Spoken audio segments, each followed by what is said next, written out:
স্বাগত bdviews24.com-এ সন্ধ্যার আয়োজনে শুরুতে থাকছে সংবাদ শিরোনাম। ত্রয়োদশ জাতীয় সংসদ নির্বাচনের সকল কার্যক্রম স্থগিতের দাবিতে হাইকোর্টে রিট। শুনলেন শিরোনাম, এবার বিস্তারিত। ত্রয়োদশ জাতীয় সংসদ নির্বাচনের সকল কার্যক্রম স্থগিতের আদেশ জানিয়ে হাইকোর্টে রিট দাখিল করে হয়েছে।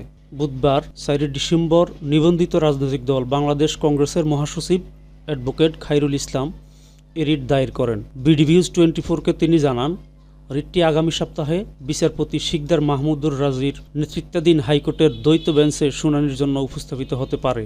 রিট আবেদনের নির্বাহী বিভাগ থেকে নির্বাচন কমিশনের সচিব, রিটার্নিং কর্মকর্তা ও সহকারী রিটার্নিং কর্মকর্তা নিয়োগকে অবৈধ ঘোষণা করার আহ্বান জানানো হয়েছে। পাশাপাশি নির্বাচন কমিশনের জন্য পৃথক ইলেকটোরাল সার্ভিস কমিশন গঠনের নির্দেশনা চাওয়া হয়েছে। রিটে আরও বলা হয়েছে, রুল নিষ্পত্তির পূর্বে আসন্ন জাতীয় সংসদ নির্বাচনের সকল কার্যক্রম স্থগিত রাখা উচিত। রিটে উল্লেখ করা হয়েছে, নির্বাহী বিভাগের কর্মকর্তা কর্মচারীর মাধ্যমে নির্বাচন কমিশন সচিবালয় পরিচালনা এবং নির্বাচন ব্যবস্থাপনা সাংবিধানিক আদেশের সঙ্গে সামঞ্জস্যপূর্ণ নয়। বিচার বিভাগের মতো স্বাধীন প্রতিষ্ঠান হিসেবে নির্বাচন কমিশনেরও নিজস্ব জনবল থাকা প্রয়োজন। সেই ব্যবস্থাপনা নিশ্চিত করতেই ইলেকটোরাল সার্ভিস কমিশন গঠনের দাবি তোলা হয়েছে। আবেদনে বলা হয়েছে, সংবিধান অনুযায়ী নির্বাচন পরিচালনার দায়িত্ব নির্বাচন কমিশনের, আর নির্বাহী বিভাগের দায়িত্ব কেবল প্রয়োজনীয় সহযোগিতা দেওয়া। কিন্তু বাস্তবে দেখা যায়, প্রায় প্রতিটি নির্বাচনের মূল দায়িত্ব নির্বাহী বিভাগকে দেওয়া হয়, যা সংবিধানের সঙ্গে সাংঘর্ষিক এবং নির্বাচন নিয়ে নানা বিতর্ক সৃষ্টি করে।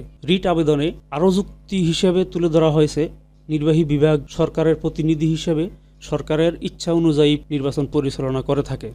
এর ফলে তারা আস্থা ও গ্রহণযোগ্যতা এবং নিরপেক্ষতা হারিয়েছে। তাই সুষ্ঠু নির্বাচন নিশ্চিত করতে সচিব, রিটার্নিং অফিসার কর্মকর্তা ও সহকারী রিটার্নিং কর্মকর্তা নির্বাচন কমিশনের নিজস্ব জনবল থেকে নিয়োগ দেওয়ার নির্দেশনা চাওয়া হয়েছে। রিট দায়েরের পর অ্যাডভোকেট ইয়ার ইসলাম সাংবাদিকদের বলেন, সরকার এবং নির্বাচন কমিশনের পক্ষ থেকে ইতিমধ্যে জেলা প্রশাসকদের সঙ্গে নির্বাচনী বিষয়ে আলোচনা হচ্ছে এবং তাদের নির্বাচন পরিচালনার দায়িত্ব দেওয়ার ইঙ্গিত মিলেছে। আবারও ডিসিদের হাতে নির্বাচন পরিচালনার দায়িত্ব গেলে প্রভাবিত নির্বাচনের পুনরাবৃত্তি ঘটবে, এটা নিশ্চিত। তিনি আরও বলেন, ন্যায্য নির্বাচন নিশ্চিত করতে জেলা ও উপজেলা নির্বাচন কর্মকর্তাদের সরাসরি প্রক্রিয়াযুক্ত করতে হবে এবং বর্তমান নির্বাচন কমিশন সচিবকে অপসারণ করা প্রয়োজন। নির্বাহী বিভাগের প্রভাব থাকলে নিরপেক্ষ নির্বাচন সম্ভব নয়। এতক্ষণ সাথে থাকার জন্য ধন্যবাদ। bdviews24 চ্যানেলটি ভালো লাগলে সাবস্ক্রাইব করে পাশে থাকুন। আল্লাহ হাফেজ।